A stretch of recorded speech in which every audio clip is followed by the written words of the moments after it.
tuk chuak duam vek ole vậy nun kong ruai tua tan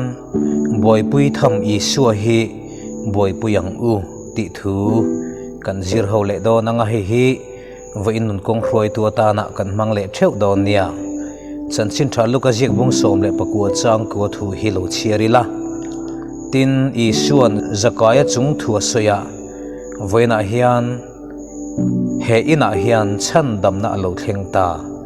ati ani aro pui le mai lalpana thu malsom ro se amen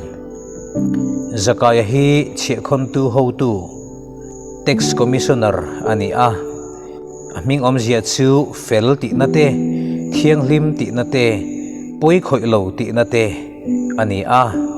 aming hi moi via wa nima sela tangkangai na tak lebur thi na ni ti ero kan ria a aming thiang lima lalfela poi khoi lova ti nima sela aming le anun ero ain person ve viau mai chuwangin khotual mi pui jinga po khanin anun aral muang vak lavani Jericho khuwa sumdon na kong khalai kong pui kha lali suan arun paltlang don lai khanin lali suwa chanchin kha abengin alo hreve thin ni ngei turani mu ve nge adua ama ero chu mi pui hlawa langsar takin ama atoi pi lama ava in pho langam lo te po ni mai theye bible ina soidan chuan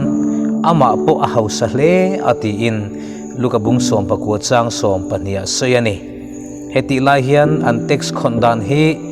an khona mi puya chi an khona an hlo om tok te po hian ma ni in anin lak mai zel ni om takani chuwang chuan corruption apply du tan chuanin kong kha zaw viau te po ani mai theye soidan rang ranga oma chuwang chuan mi pui te laka khanin anun kha aral ti ro riau mai ani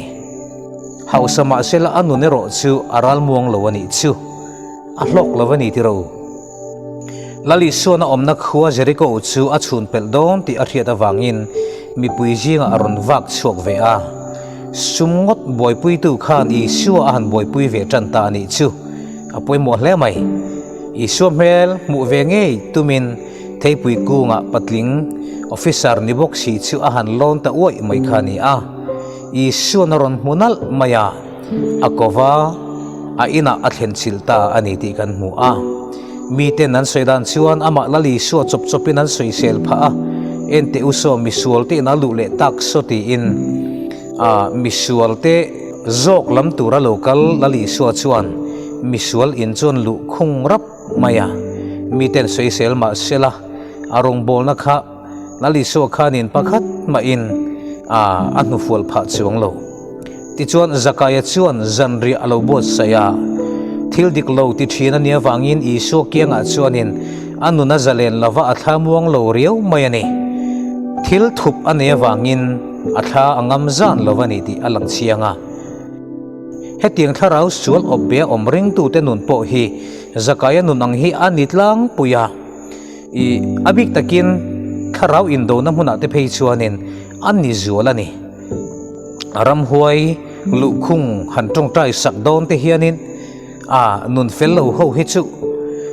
min lu khung mayanga kema zok hi min ti buai mayanga min puang mayanga ti hlauna te hi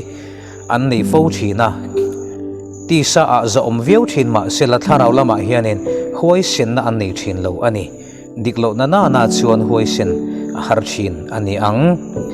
ti chuanin zakaya chuan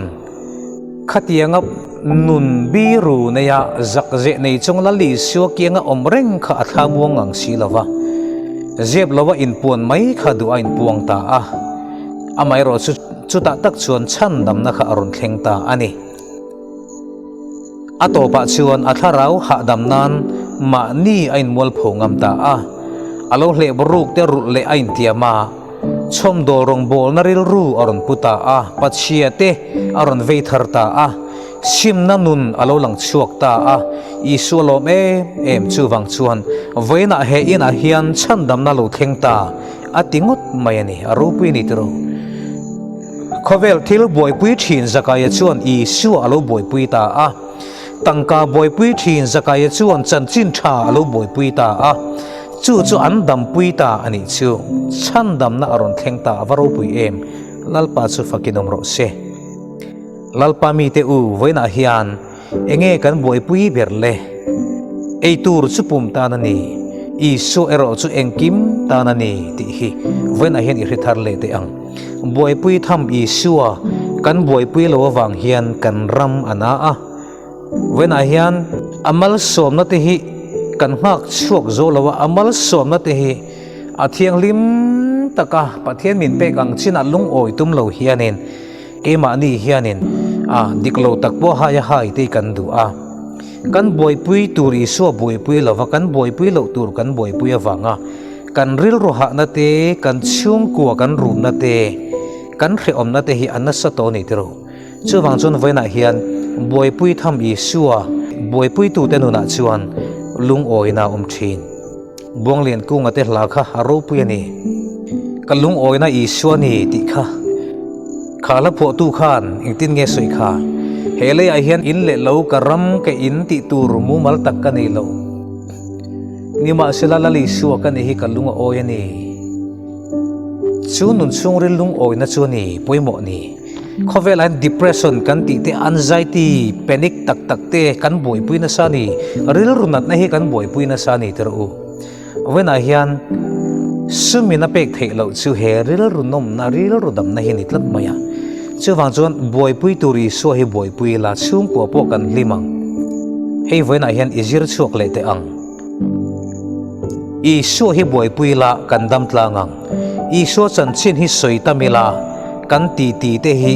angai kha kanua manga kan in tin na lovang lali so hi pa ber chavin boi pui lovin nu in fa ten boi pui la chung ko in lali so hi boi pui la kan damang ho u ti dama kanom theinan chan dama kanom theinan lali so hi kan chung ko in i boi pui thar le tiang u kan ram mang po hian i boi pui thar le tiang u lalpana thu kan zatan malsom ro se amen itong tayang u lalpa kan pathian sung nung permin mangai tu aram level na zong masatura min ti lain lalpa sum te kan zong masathi na hlok na tur te kan zong masathi na apoi mo ber tur hian nung bera kan da thin chi a lalpa kan boi pui lo tur kan boi pui na satawa nga kan inti nat na te kan inti re om na te hi lalpa heng hian hlok na pakhat ma min pelo chuwang chuan nangma mangai ber tu nangma boi pui ber tu apiang tenuna hian van lom na chu athleng mai zela tharau thianglim pol na te po athleng mai zela nun tam nun tak nun tui nang chu ta chuan a om mai zel thin ani lalpa nangma tui na chatuan po at ka ngai lo tur nun na tui na rin ya wangin nangma hi kan boi pui masak ber ilo ni zel theina turin he thu cha ngai khatu te zong nuna hian nangin atharin thu su yang che i khongai na lali su mengin kan dile amen